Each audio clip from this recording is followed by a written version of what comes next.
For advertisement, call 8125893028. Our Gmail maxtvtelugu@gmail.com. నమస్కారం. ప్రస్తుతం మనతో పాటు ప్రముఖ ఆధ్యాత్మికవేత్త, ప్రముఖ జ్యోతిష్య వాస్తు పండితులు ప్రొఫెసర్ ముల్లపూడి సత్యనారాయణ మూర్తి గారు ఉన్నారు. వారితో మాట్లాడిద్దాం.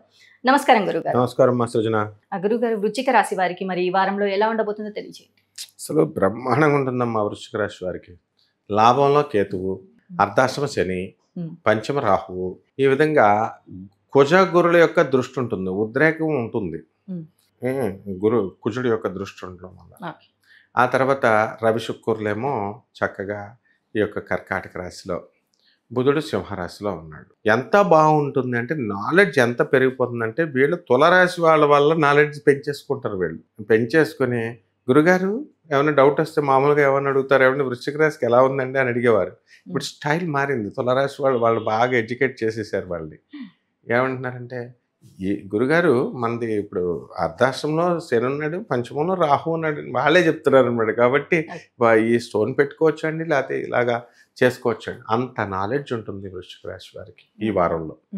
లాభంలో కేతుగ్రహం వల్ల జ్ఞాన సంపద పెరుగుతుంది, దూరదృష్టి పెరుగుతుంది, విదేశ వ్యాపారాలు బాగుంటాయి, ఎక్స్పోర్ట్స్ ఇంపోర్ట్స్ బిజినెస్లు ఉంటాయి, విదేశాల నుంచి పిలుపులు వస్తాయి. అంత ఆల్ ఫారెన్ ఫారెన్ ఫారెన్. ఉప్పు చేపల వ్యాపారం నుంచి చైనాకి మనం పంపించేటటువంటి ఫార్మస్యూటికల్ పౌడర్స్, లేదా మనం వాళ్ళ నుంచి మనం తెచ్చుకునేటటువంటి పౌడర్స్ వ్యాపారం చేసేటటువంటి వాళ్ళు అపరకోటీశ్వరులు అయిపోతారు. అలాగే వాహనాల జోలికి వెళ్తే వీళ్ళు మటాష్ అయిపోతారు. ఎందువల్లంటే శని అర్ధాష్టమ శని కదా. వాహనాలు కొనకూడదు, కొన్నటువంటి వాహనాలని జాగ్రత్తగా నడపాలి. సెకండ్ హ్యాండ్ కార్లు కానీ సెకండ్ హ్యాండ్ లారీలు కానీ విని వ్యాపారం చేసుకునేటటువంటి వాళ్ళు ఆలోచన ఎవరన్నా చెప్పారని వింటే కనుక ఈ బిజినెస్ క్లోజ్ అయిపోతుంది. బిజినెస్ క్లోజ్ అయిపోయి ఏమైపోతారో తెలుసా, వీళ్ళు ఉన్న ఇల్లు అమ్మేసుకుంటారు. కాబట్టి వీళ్ళ యొక్క ప్రేమ వ్యవహారాల్లో గ్రాండ్ సక్సెస్ అయిపోతారు ఈ వృశ్చిక రాశి వాళ్ళు. ఈ వృశ్చిక రాశి వాళ్ళు ఎప్పుడు కూడా ఎనర్జెటిక్గా ఉంటారు, ఆనందం ఉత్సాహం గట్టిగా మాట్లాడతారు అనమాట. అందువలన వీళ్ళ ఎనర్జీ చూసి ప్రేమలేఖలు తెగొచ్చేస్తాయి వీళ్ళకి.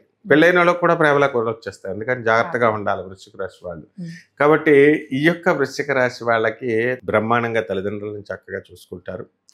అండ్ ఆ పిల్లల పైన చక్కటి శ్రద్ధ చూపిస్తారు. కానీ పిల్లలు నమ్మకూడదు.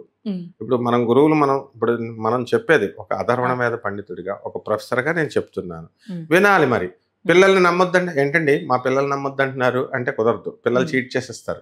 వాడు చదువుకోరా అని చెప్పేసి పక్క రూమ్లోకి వెళ్తే ఈ లోపల వీడియోలు చూసేస్తాడు ఫోన్ ఇస్తే. బాయ్ ఫ్రెండ్స్తో కబుర్లు చెప్పేసుకుంటారు. మా పిల్లలు అలాంటి వాళ్ళు కాదండి. నేను వేల మంది స్టూడెంట్స్ని పంపించాను ఇంజనీరింగ్ డాక్టరేట్ లెవెల్ వరకు.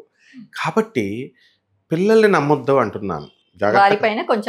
దృష్టి పెట్టండి అంటున్నాను. బాగా సాధించకూడదు. మళ్ళీ వెళ్ళేసి ప్రతిదానికి అటెన్షన్ విత్తిన్నావా, ఆ గిన్నె ఎక్కడ పెట్టావు, అలా చేయకూడదు. ఫ్రీడమ్ ఇవ్వాలా, రెస్పెక్ట్ ఇవ్వండి పిల్లలకి, బట్ ఒక కన్నేసి ఉంచండి. ఇప్పుడు గ్రాండ్ సక్సెస్ అవుతారు. అలాగే పబ్బులు వ్యాపారాలు, ఆ వ్యాపారాలు ఎప్పుడు బ్రహ్మాండంగా వస్తాయి. రెస్టారెంట్లు, పుస్తకాల షాపులు ఎప్పుడు లాభాల్లో ఉండవు. పబ్బులు వైన్ షాపులు నడిపే వ్యాపారాలు కోటీశ్వర్లే. మన బిజినెస్లో మన వృశ్చిక రాశి వాళ్ళే ఎక్కువ ఉంటారు. ఈ వారం తగులుతాయి వాళ్ళకి. నీళ్ల వ్యాపారాలు, పాల వ్యాపారాలు సక్సెస్. ఆ తర్వాత ఎలక్ట్రానిక్స్ మీడియా బాగుండదు. కాబట్టి ఎవరైతే ఈ యొక్క మీడియా రంగంలో ఉన్నారో, టీవీ మీడియాలో కానీ సినిమా మీడియాలో కానీ, వాళ్ళు పాపం సక్సెస్ కాలేరు. అలాగే ఈ యొక్క సాఫ్ట్వేర్ ఇంజనీర్లకి, సాఫ్ట్వేర్ కంపెనీస్కి కొత్త కొత్త ప్రాజెక్టులు రావు. కళ్ళజోడులు వేసుకుంటారు. ఇప్పుడు ఈ ఐసైట్ అనేది, ఐ ప్రాబ్లం అనేది వృశ్చిక రాశి వాళ్ళకి వస్తాయి. మేము కళ్ళజోడు లేకుండా ఎక్కిచ్చేయగలమండి దారం అని బిల్డప్లు ఇచ్చేవాళ్ళు ఇప్పుడు పెద్ద పెద్ద కళ్ళజోడులు వేసేసుకుంటారు ఈ వారం. వీళ్ళకి చక్కటి కానుకలు అనేటటువంటిది వీళ్ళ బంధుమిత్రులు ఇస్తారు. వీళ్ళు బంధుమిత్రులని చక్కగా కూర్చొని హోస్ట్గా ఉండే కార్యక్రమాలు చేస్తారు, ఆతిథ్యాలను ఇస్తారు. అలాగే వద్దంటే ఫోన్లు కొనిపెడతారు, వద్దంటే బట్టలు పెడతారు వృశ్చిక రాశి వారు వాళ్ళ చుట్టాలకి. ఇక రెమెడీస్ దగ్గరికి వచ్చేసరికి శని జపం చేయండి, శని స్తోత్రాలు చదవండి, శనికి కిలోం పావు నల్ల నువ్వుల్ని నల్లని వస్త్రాన్ని పేద బ్రాహ్మణులకి ఇచ్చి శనివారం నాడు ఉదయం 8 గంటలకి దానం చేయండి.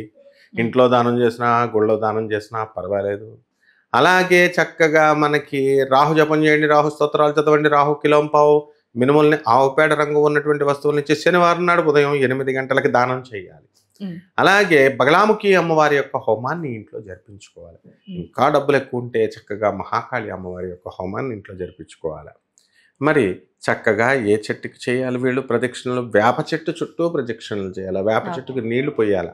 ఉత్తుత్తు ప్రదక్షిణలు చేస్తే కుదరదు. నీళ్ళు ఎవరేస్తారమ్మా ఆ చెట్లకి? వర్షాకాలం అంటే పర్లా, ఎండాకాలం కూడా ఒక గ్లాసు నీళ్ళు కూడా వేయరు, స్పూన్ నీళ్ళు కూడా వేయరు. ప్రదక్షిణలు చేసి తల్లి నాకు ₹1 కోటి ఇచ్చేయి అంటారు.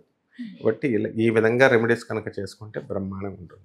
అలాగే గురుగారు, వృశ్చిక రాశి వారికి ఈ వారంలో ఎలా ఉండబోతుంది, అలాగే వీరు పాటించాల్సిన పరిహారాలు ఏంటనేసి కూడా చాలా చక్కగా వివరించారు. ధన్యవాదాలు. ధన్యవాదాలమ్మా.